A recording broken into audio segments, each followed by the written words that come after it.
It's time for Mental Health Monday with LSF Health Systems and Dr. Christine Caulfield. So today we're going to be talking about how mental health impacts our relationships, a very interesting and important topic. So welcome back. Great to see you. Thank you. Great to see you too. Oh, thank you. Okay, so what are some of the common signs that mental health challenges may be impacting our relationships or being able to maintain current relationships? Yes, well, basically depression, for example, is a real signal that sometimes your partner might not want to engage in activities that were normally a joint activity, like date night, for example. They're losing interest. Right. And so that really impacts a relationship. Definitely. Or can.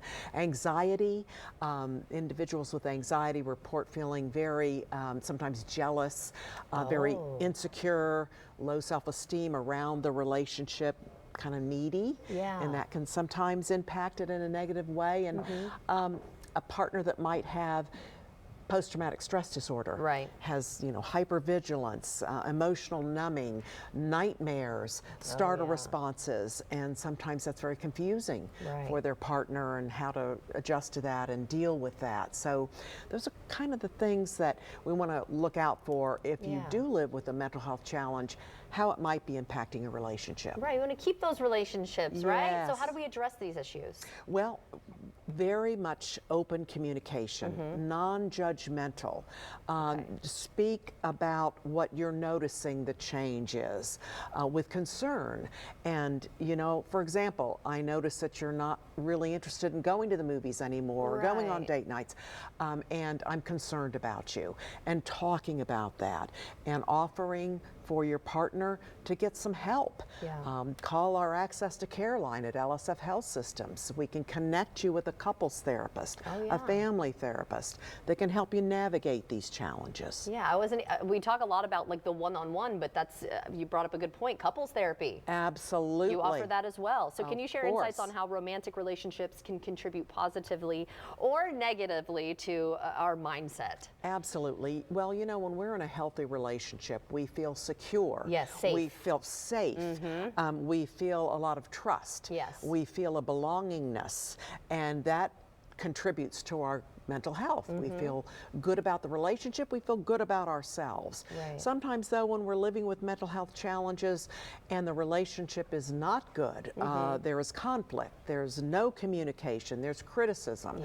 It really then tends to spiral. If we're living with mental health challenges like depression, it spirals us downward. We lose any self-esteem that we may have had. We feel very isolated and alone. So it can work both ways. Yeah, and I mean, that's hard as it is, even if you don't have any mental health things that you're dealing with. I don't want to say issues because I don't want to judge this, but we all have things that we're dealing with, right? That's maybe the better way to say it. But for first responders who face unique stressors, we've talked about this in the past with PTSD and things like that. What are some strategies for maintaining strong relationships while maintaining the demands that their jobs put on them? It's tremendous demands and also lots of trauma that they see every single day, traumatic events.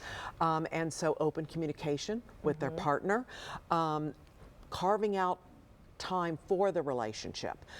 They have a very busy schedule. Sometimes there's shift work, but really working with your partner on how can I carve out some time for this relationship. And if they're struggling as a couple due to the demands, due to the traumatic issues that the first responder deals with, we have a great program. Oh, wonderful. Yes, for first responders and their family members. And all you have to do is call 211, identify as a first responder or a family member, and you will be connected with a peer, a first responder that's walked a mile in those shoes. Amazing. Yes, and healing can happen. That's wonderful. So they can call 211, you said? Yes, 211, identify as a first responder or a first responder family member, and get connected immediately. And then what's the website, though, if we want more information overall? Yes, stayfitforduty.org. Wonderful. Stayfitforduty.org. Thank you so much, Doctor, for joining us to tell us about this today. My pleasure. And happy almost Valentine's Day. We've had a Valentine's Day theme, so I wanted to extend that to you. You're wearing your beautiful pink. Thank you so much. And